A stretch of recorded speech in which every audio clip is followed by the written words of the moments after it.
Hyperloop is a new method of land transport now being built by a number of corporations.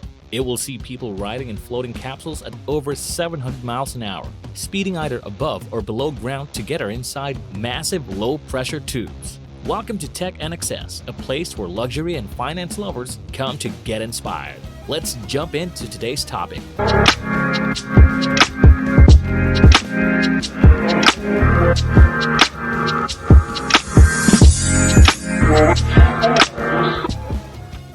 Hyperloop, believed to be the quickest way to cross the Earth's surface, marks the biggest leap for decades in transport infrastructure. The idea aims to cut travel times between major cities from several hours to a matter of minutes, with passengers sitting in pods flying at airline speed through pressurized tubes using electric propulsion and magnetic levitation. Hyperloop is now on the cusp of being a reality. Though it might feel like science fiction, this is the story behind the idea that our world is about to revolutionize. Tesla and SpaceX creator Elon Musk first conceived Hyperloop in 2012. Musk laid out his vision for a futuristic super high-speed transportation system in a white paper published the following year that would see passenger pods travel through a partial vacuum in steel tubes, discussing the two main factors that slow down traditional vehicles: friction and resistance to air. Musk claimed that his idea could cut the 8-hour bus trip, 4-hour train journey, and complicated 3-hour air travel experience between the two cities to just 30 minutes by pursuing a new path between Los Angeles and San Francisco. He proposed that compression fans would transfer air through the passenger pods under Musk's first Hyperloop plan to reduce drag and create air bearings under them, floating them off the surface of the tubes. It should be remembered that the early Hyperloop idea of Musk is not a million miles away from the atmospheric railway of Isambard Kingdom Brunel that ran from 1847 to 1848 in the UK between Exeter and Plymouth. The machine pushed the pressurized air carriages. The air was collected by pumping stations placed approximately every 3 miles along the line, producing a vacuum from a pipe that ran between the rails. The train was attached to a piston contained inside this pipe that pushed it along. The leather flaps that made the vacuum pipes airtight quickly started to malfunction after their initial performance, allowing air to escape from the machine, and Brunel's railway was abandoned. Musk's first Hyperloop concept never came to fruition, with an expected price tag close to $6 billion. But the impressive idea and ability to connect cities in such a direct way ignited immense interest. From the outset, Musk had already claimed that open source would be the idea of Hyperloop, and strongly urged others to work together and create the technologies required, regardless of his participation. This led to the development, with differing degrees of success, of many startups and student teams exploring different facets of Hyperloop technology. Several fully fledged corporations are now making huge strides in turning Hyperloop systems into existence. Hyperloop Transit Systems, or HTT, are making aggressive strides and have recently installed a full-scale test track in France. But Virgin Hyperloop One is the apparent leaders of the pack in the latest rankings.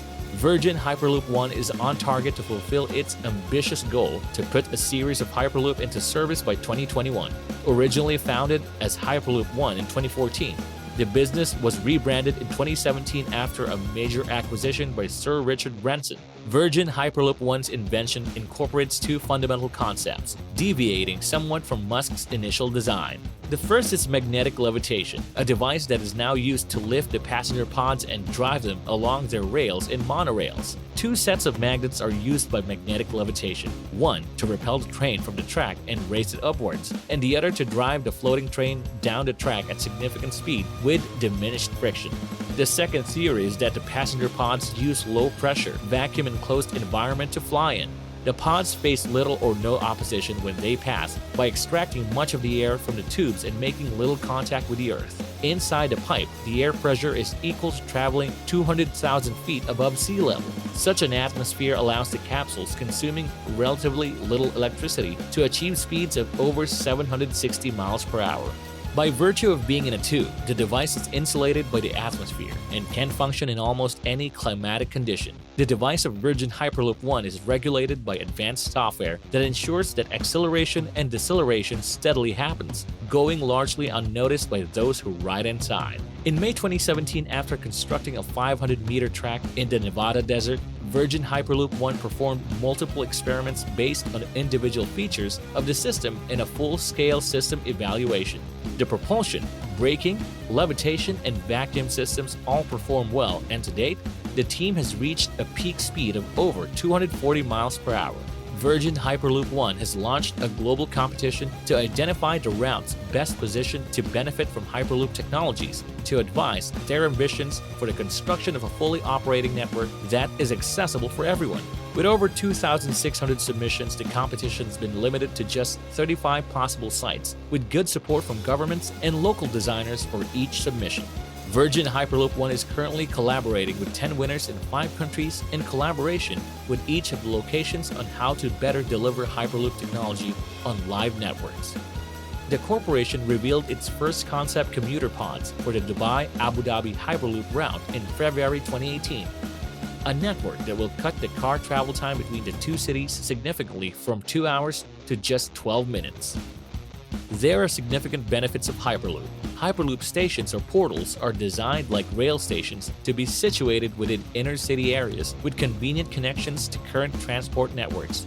This offers a distinct benefit to Hyperloop networks over air transport, where airports tend to be situated with fewer mobility opportunities outside city limits. In addition, without a long check-in period and with accelerated advanced security tests, the system is being designed to operate on a turn-up-and-go concept. Its pace is another obvious advantage. If the commuting time between cities could be greatly shortened by Hyperloop, it might be conceivable to move in an entirely different area or part of the world from where you're living, with a commute not different in duration from the one you would take today.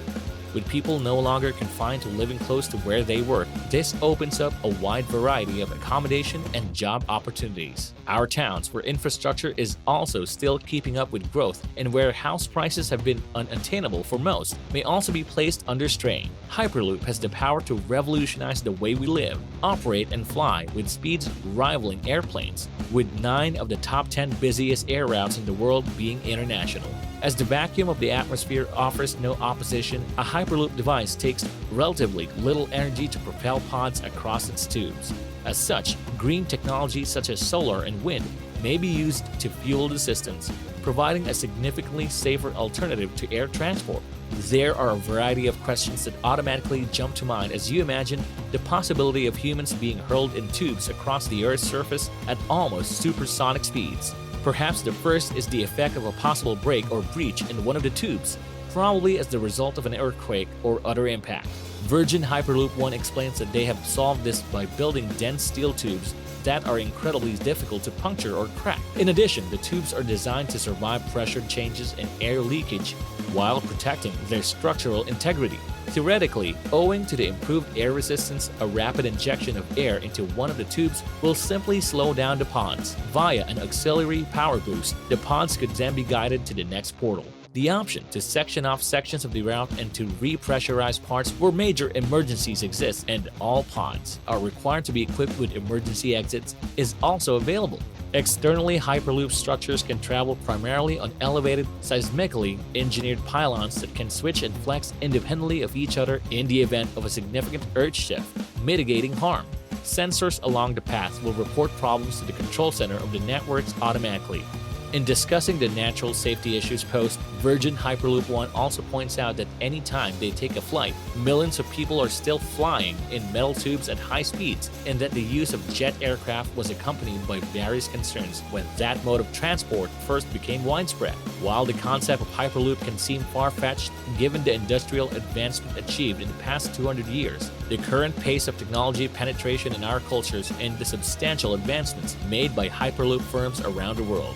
In the very near future, this amazing new transport system promises to be a part of our daily lives. Hyperloop is far stronger than high-speed rail, proponents claim. It is cheaper and more energy efficient because the track does not need to constantly supply power to the pods, among other things, and because the pods will depart after 30 seconds. It is more of an on-demand operation. It can also be 2 or 3 times quicker than high-speed rail too, and 10 times the speed of regular rail services. Did you find this video interesting? For more videos like this one, don't forget to hit like, subscribe, and tap that bell so you won't miss on our next video. Until next time!